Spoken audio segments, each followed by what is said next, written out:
జగిత్యాల జిల్లాలో గత కొన్ని సంవత్సరాలుగా తిష్ట వేసిన ఓ అధికారిపైన ఫిర్యాదులు వెల్లువెత్తుతున్నాయి. జిల్లా సంక్షేమ శాఖ అధికారిగా ఇన్ఛార్జ్ బాధ్యతలు నిర్వహిస్తున్నటువంటి వ్యక్తిపైన అంగన్వాడీ టీచర్లు తమను వేధిస్తున్నారంటూ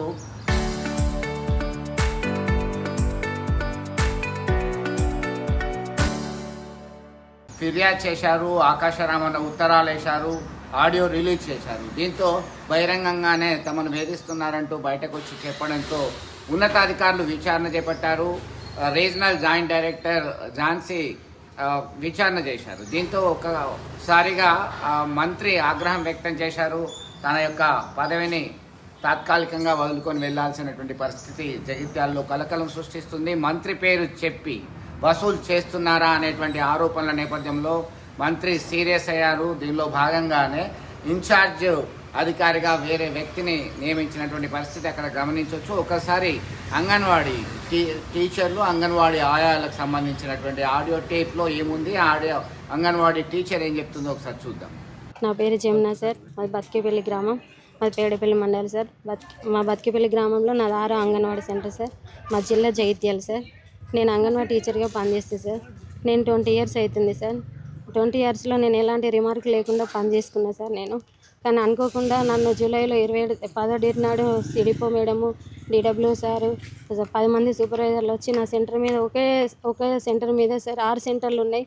కానీ ఎలాంటి ఏ సెంటర్ దగ్గరికి పోకుండా నన్ను కావాలని ఆ ఒక్క సెంటర్ మీదనే నన్ను కక్షపూరితంగా చేసి నన్ను విజిట్ చేసి సార్ నన్ను తీసేసారు సార్. తీసేయగల కారణాలు ఏంటి అని అడిగితే డిడబ్ల్యూ గారు బాగా ఇష్టం వచ్చినట్టు మాట్లాడింది సార్. అట్లనే పవిత్ర మేడం అని మాకు సూపర్వైజర్ సార్, ఆమె అందరికీ ఎలిగేషన్స్ చేస్తుంది సార్.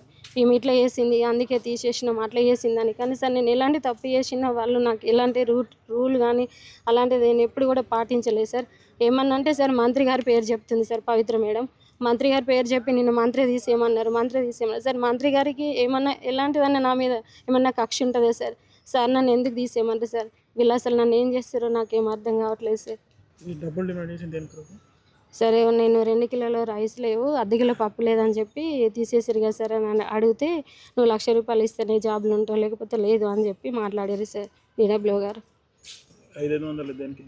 సార్ వాళ్ళ బిడ్డ పెళ్ళికి ఏమని అన్నారు సార్, ఇచ్చినాం సార్. 500 సార్. మొత్తం డిస్టిక్ మొత్తం ఇచ్చారు సార్. తెలియదు సార్, నార్మల్గా 500 అయితే అనుకుంటున్నా సార్ నేను. ఏం పేరు సార్ పేరు ఏంటి? డిడబ్ల్యూ నరేష్ గారు.